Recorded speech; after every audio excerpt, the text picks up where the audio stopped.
All right, folks, this clip is exciting. John Mearsheimer takes Piers Morgan to school over the Israel-Palestine conflict. In this clip, Piers, as usual, throws out the same tired mainstream arguments, but Mearsheimer, he's calm, collected, and absolutely demolishes every single point with logic and facts. Trust me, you are going to want to watch this one. So as always, let's get into this clip. We'll give you guys our feedback as we go through it. So let's get into it. I don't think you can look at ratios. First of all, I reject that ratio, but I don't think you have to look at ratios to make an assessment of whether or not the Israelis are acting according to the laws of war or not. If you look at what they're doing in Gaza, it's clear to me that it's a genocide, that they are actually trying to murder huge numbers of Palestinians and effectively drive the Palestinians out of Gaza. This is a clear case of a state, Israel, pursuing ethnic cleansing in Gaza. They want to drive the Palestinians out. They want to make Gaza unlivable. And in the process, they are murdering huge numbers of civilians. Already off to a strong start. Let's call this for what it is. Collective punishment. This isn't about targeting Hamas. It's about making life so unbearable for the average Palestinian that they either leave or die. And you know what's wild? The international community just sits back and watches. If another country tried this, there'd be sanctions, outrage, and maybe even military intervention. But when Israel does it, we get excuses. Oh, they're defending themselves. Really? By starving children, leveling neighborhoods? This isn't self-defense. It's destruction, plain and simple, and the fact that people still defend this blows my mind. Let me know if you guys agree down in the comments. And this is why the International Court of Justice ruled this past January that there is sufficient evidence to make the case that the Israelis are plausibly committing genocide in Gaza.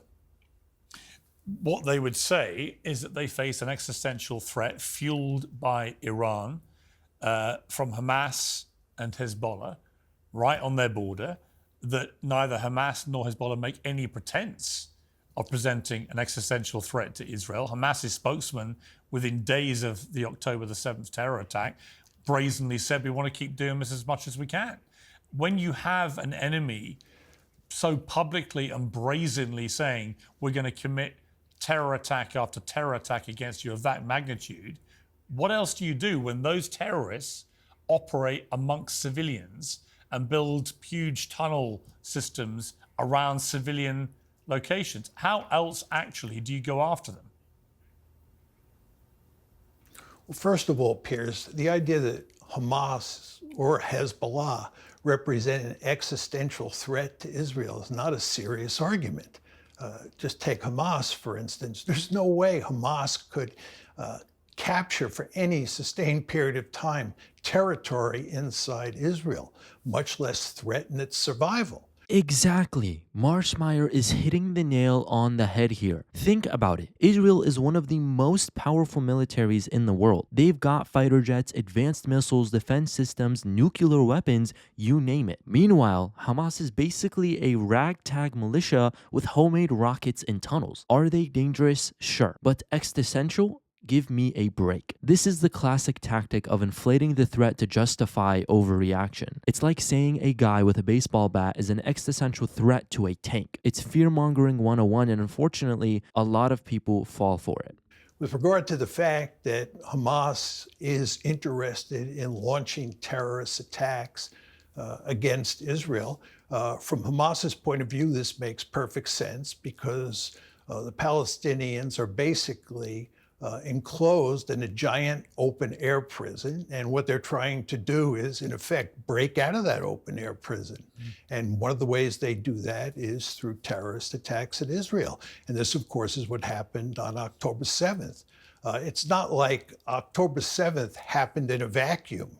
It's not like the Palestinians in Gaza were a bunch of Nazis who were just simply interested in crossing the border into Israel and murdering large numbers of Jews. The Palestinians were basically prisoners in this giant open air prison. And what they were trying to do was get out of that situation. And one can hardly blame them. But it's not as simple as that, is it? Because Hamas had power since 2005. It's pretty obvious now they spent the billions of dollars that were funneled their way in building this intricate tunnel system and in plotting to attack Israel, isn't it? I mean, I think a lot of people, the people I feel sorry for, are the Palestinians who did not want to be under Hamas control, who didn't vote for them, and who could recognise, as many of them will have done, that this was a pathway to madness. And what they did on October the 7th, that the sheer scale of it, I mean, 8,000 people or more were killed or wounded in that attack. It's one of the worst terror attacks of modern times. So when you say that you dispute their ability to be an existential threat, well, actually, if they carried on doing that kind of thing, and Hezbollah joined in with far more firepower as they have, and Iran believed they really had Israel on the back foot, and they got others involved as well, then it could be an existential threat to Israel. Couldn't it? No. I mean, I think what you're missing here is the big picture. I mean, what's going on is that Gaza and the West Bank are part of a greater Israel. And this greater Israel is an apartheid state. And if you look at how the Palestinians in Gaza and the Palestinians in the West Bank live, it's hardly surprising that they're trying to rebel against Israel. If you were a Palestinian and you were living in Gaza, I can be certain that you would be resisting against the Israelis the same way the Palestinians are. Well, I certainly listen. I did, don't dispute that there's been a form of occupation, and we've seen evidence of that this week when Al Jazeera studio in Ramallah is suddenly shut down by the IDF. That can only happen if there is an occupying country exercising that kind of banana republic control over another people. I mean, so I accept that. I've never disputed that. But I do dispute your characterization of the threat as not being remotely existential, given you have them backed by Iran, and given Hezbollah certainly is a far more dangerous and far better armed and more populated group of terrorists than Hamas. If they all got together, I think, and others joined in and felt they had Israel on the run, I can see why Israel feel the way they do. How Hezbollah or Iran or Hamas is an existential threat to Israel. Explain to me. Well, when you have how are they an existential threat? Well, when you have tens of thousands of terrorists intent on committing heinous, large-scale terror attacks, that is an existential threat, isn't it? No, it is not. You don't have tens of thousands of terrorists. There are probably about 30,000 fighters in Hamas and 30,000 fighters in Hezbollah. Right here, Mearsheimer is cutting through the propaganda. Piers wants you to believe there's this endless horde of terrorists waiting to storm Israel, but the numbers don't back that up. Hamas has about 30,000 fighters, Hezbollah has another 30,000. Compare that to Israel's military, which has hundreds of thousands of active personnel, plus advanced weaponry. It's not even close. This whole tens of thousands of terrorists narrative is designed to scare people and justify disproportionate violence. It's the same playbook we've seen used over and over again. Fear sells, and that's what they're doing here. They don't have tanks, they don't have infantry divisions, they don't have artillery. In what way could they possibly be a threat to Israel, which is the most powerful military force in the Middle East? And furthermore, is joined at the hip with the United States. Well, surely we saw exactly what kind of threat. This is not a serious argument. I'm about to give you an answer, which is that on October the 7th last year, we saw exactly what a serious threat it was. 2,000 Hamas terrorists came over the border and committed a series of appalling massacres. So right there is the threat, isn't it? By Israeli accounts, 1,200 people died. This is truly regrettable. Nearly 7,000 were wounded. Died. Nearly but 7,000 this were wounded. Represents an existential threat. Well, nearly 7,000 were wounded. I mean, if you extrapolate that to America and a country of that size, then you're talking about 30 9/11s.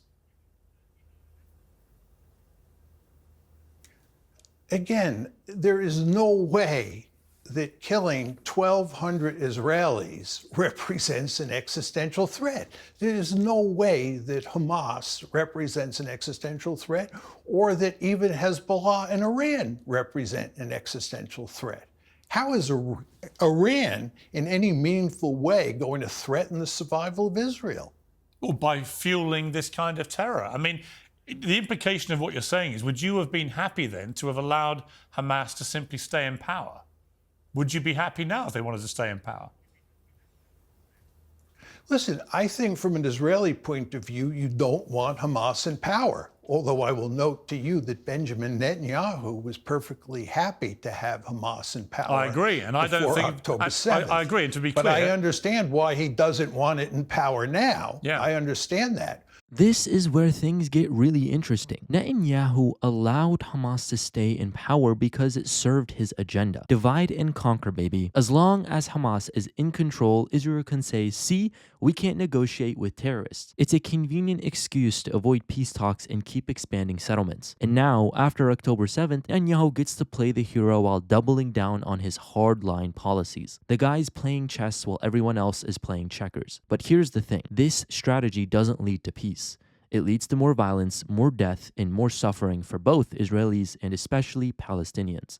But he talks about defeating Hamas in Gaza, and he's not defeated Hamas in Gaza. He's not going to defeat Hamas, and he has not defeated Hezbollah in Lebanon, and he is not going to defeat them no matter what he does in the future.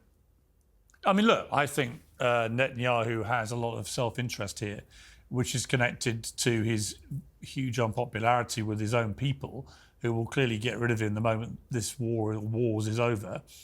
He also then faces corruption charges in a courtroom. So, I'm very skeptical of what his real motivation is for prolonging all this. And I don't think he has a plan or cares that much for what happens after it. So you don't have to... I'm not here to defend Netanyahu in any way. In fact, I think the whole region would be better off without Hamas and without Netanyahu and without Hezbollah. That's what I think. Well, the truth is you wouldn't have Hamas and you wouldn't have a problem if there was no occupation. The taproot of the problem here is what the Israelis are doing to the Palestinians. Again, the Israelis are creating a greater Israel, which includes the West Bank and Gaza. And in the process of creating that greater Israel, they have built an apartheid state. And you should expect the Palestinians who live in that apartheid state to resist mightily. And that's exactly what's happening. And unless there's some self-determination for the Palestinians, you're going to have more and more uprisings in the future. You want to remember what happened on October 7th was not the first instance of the Palestinians rising up. There was the first intifada in the late 1980s. There was the second intifada in 2000, and there'll be more intifadas, more October 7ths in the future, in large part because how the Israelis treat the Palestinians. And this, honestly, is everything. The truth nobody wants to hear. You can't oppress millions of people indefinitely and expect them to just take it. History proves this over and over again. From the American Revolution to the anti-apartheid movement in South Africa, oppressed people always rise up. The only way to stop the violence is to address the root cause. That means self-determination for the Palestinians. But here's the harsh reality. Israel's current leadership doesn't want peace. They want control, and until that changes, this cycle of violence will never end. How many more uprisings, how many more October 7ths before the world wakes up? Who knows? So what do you guys think? Did Marshmallow completely dismantle Peter's arguments or what? To me, it's crystal clear. You can't keep blaming Palestinians for resisting when their lives are being systematically destroyed. But of course, you can let me know your thoughts down in the comments below. Be sure to give us a like and subscribe, and we'll see you guys in the next one.